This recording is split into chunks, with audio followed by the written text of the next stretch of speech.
¿Sabías que el músculo que usas para levantar esta pesa no funciona igual que el músculo que está en movimiento en tu intestino en este momento? De hecho, dentro de tu cuerpo existen dos motores completamente distintos. Uno está diseñado para la velocidad, la precisión y la fuerza, y el otro para la resistencia, la eficiencia y el trabajo constante. Hoy vamos a enfrentar en un versus científico a dos gigantes de la fisiología. Por un lado tenemos al músculo estriado y en el otro lado tenemos al músculo liso. Y te vamos a demostrar algo totalmente interesante, y es que en tu cuerpo no todos los músculos funcionan de la misma manera. Empecemos con la arquitectura microscópica. El músculo extraesquelético es como una fábrica perfectamente organizada. Sus células son largas, cilíndricas y multinucleadas, como lo podemos ver aquí. Dentro de ellas encontramos unidades repetitivas llamadas sarcómeros. Los sarcómeros alinean de forma extremadamente organizada dos proteínas, la actina y la miosina. Esta organización crea el patrón de filamentos que conocemos como estriaciones. Como podemos ver aquí hay filamentos gruesos, los cuales corresponden a la miosina, y filamentos delgados, los cuales corresponden a la actina. Es como si miles de remadores perfectamente sincronizados estuvieran jalando al mismo tiempo. En el músculo liso la historia es completamente diferente. Encontramos células con solo un núcleo central y fusiformes. Estas células no tienen sarcómeros organizados como tal, y eso es lo que hace que no se formen las estrías. Eso da el nombre músculo liso. En lugar de sarcómeros encontramos estructuras llamadas cuerpos densos, que son los puntos rojos que podemos ver aquí, los cuales funcionan como puntos de anclaje para los filamentos de actina y miosina. Podemos imaginarlos como los clavos de una red elástica. ¿Qué es lo que pasa entonces? Que los filamentos de actina y miosina forman una red tridimensional diagonal, por lo que cuando el músculo se contrae en múltiples direcciones al mismo tiempo, como lo podemos ver aquí. Esto sirve para órganos como intestino, vejiga y útero. ¿Por qué? Porque estos necesitan comprimir su contenido desde varios lados.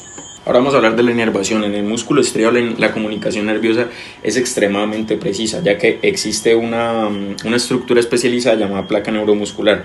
Lo que ocurre en este caso es que una neurona libera neurotransmisores, en este caso sería acetilcolina, la cual se encuentra en vesículas, se fusiona con la membrana y se libera hacia la proteína.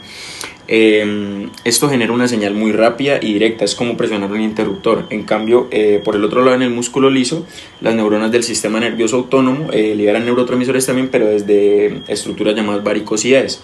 Estas que son pequeñas dilataciones en los axones que también envían esa señal, pero es de una forma más difusa, es más parecido a regar varias plantas al mismo tiempo. Entonces, ¿eso que implica? Que la señal sea más lenta, más modulada, más distribuida también, pero perfecta para controlar órganos internos. Ok, ahora vamos a entrar en el corazón bioquímico de la contracción muscular, más conocido como el acople excitación-contracción. En el músculo estriado existen estructuras llamadas túbulos T, que funcionan como canales que llevan la señal eléctrica hacia el interior de la fibra muscular, permitiendo que toda la célula se active casi al mismo tiempo. En cambio, el músculo liso no posee túbulos T. En su lugar presenta caviolas, pequeñas invaginaciones de la membrana plasmática que funcionan como centro de señalización y facilitan la entrada del calcio, el cual es el elemento clave que desencadena la contracción muscular. En el músculo estriado, el calcio proviene principalmente del retículo sarcoplásmico, que este actúa como reservorio interno. Por el contrario, el músculo liso utiliza dos fuentes de calcio, el retículo sarcoplásmico y el calcio que entra desde el exterior de la célula, por lo que depende más del calcio extracelular. Otra diferencia importante son las proteínas reguladoras. En el músculo estriado, el calcio se une a la troponina C, permitiendo la interacción entre la actina y miosina. Y en el músculo liso no hay troponina. En su lugar actúa la calmodulina, que al unirse al calcio activa la enzima MLCK, que va a fosforilar la miosina y permitir la contracción. En resumen, el músculo estriado regula la actina y el músculo liso regula la miosina, dos mecanismos distintos con el mismo objetivo, la contracción muscular. Ahora llegamos a una de las adaptaciones más brillantes de la fisiología humana, el mecanismo de cerrojo. Este consiste en que el músculo estriado y los puentes entre actina y miosina se formen y rompan constantemente. En cada uno de estos ciclos se utiliza ATP. Por eso cuando nuestros músculos, que lo utilizamos muchas veces, aparece la fatiga. Bueno, el músculo liso y el músculo estriado, ahí el músculo liso tiene un increíble truco, que después que los puentes de actina y miosina se formen, algunos pueden permanecer unidos, incluso cuando la miosina se desfosforila parcialmente. Esto crea el llamado estado de cerrojo, que es cuando el músculo mantiene contraído. gastando muy poco ATP. Bueno, acá es una fibra relajada y una fibra contraída.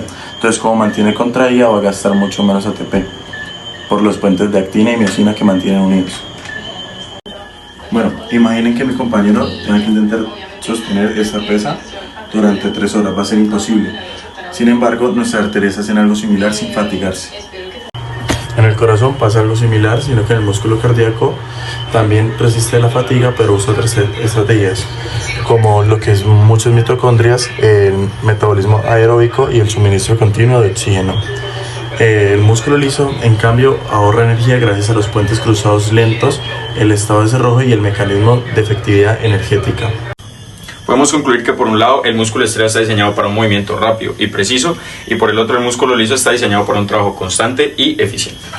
Bueno, podemos decir que no todos los músculos son iguales, pero todos hacen lo mismo. Algunos se diseñaron para ser generados fuerza y velocidad rápidamente, pero fatiga pronto. Esas serían las fibras rápidas.